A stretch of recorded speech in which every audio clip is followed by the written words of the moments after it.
Okay, so we have a program in Portugal, and let me say a few words about that. This is our program. We have here two levels of work, a different kind of work. The second one is about a practical work. The first one, we already done 5 editions with 5 models with 25 hours. You can see here model number 1 is about the global context of happiness in the world, the definition of happiness, the importance of the creation of a strategic plan for happiness, and the importance of diagnosis. The second one is how to make a happiness diagnosis at school. And here is a work of my colleague, Professor Georg Duchka. The model number 3 is about a strategic plan for happiness in the school, based, of course, in the diagnosis with my colleague, Professor Tiago Pita. The model number 4 is what could be the identity of a happy school, ideas for the future, with my colleague, Professor Leonor Viegas. And the last module is about support and discussion of the trainees' final work. So the first part, and I think it is the most important, is to apply a diagnosis. And our team, we prepared a survey, and that survey is available in the beginning of the training. And based on the analysis of the collected data in the processes pillar, we can mention the following. On the workload, both at school and outside of it, there is a negative trend in the responses. There is also a negative assessment of the pressure for grades and results.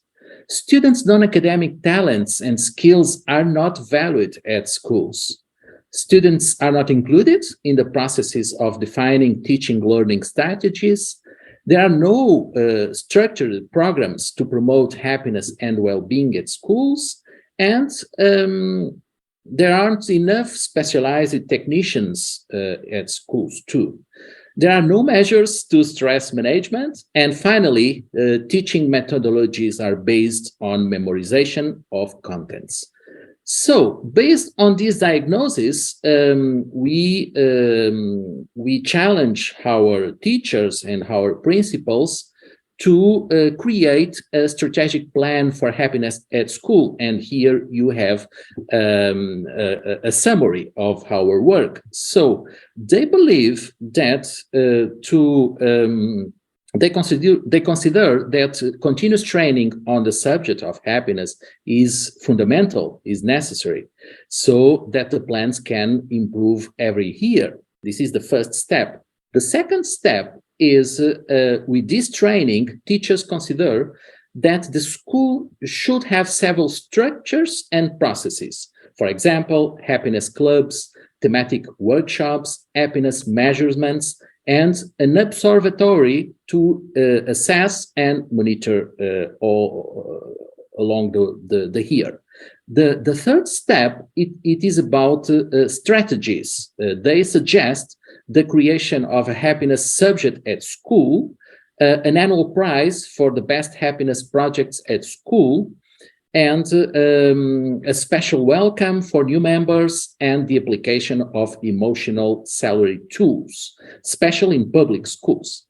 The fourth step, teachers said that schools will be now prepared to focus more on processes and, for example, to build meaningful projects for students, investing in empathetic relationships, gamifying content, reducing stress and fatigue through objective and priority goals, practical inclusion with games, meals together, etc., inverted classes from the students' world, sharing success cases, respecting the work-life balance and promoting mutual support, holding thematic assemblies, and having technological spaces for sharing.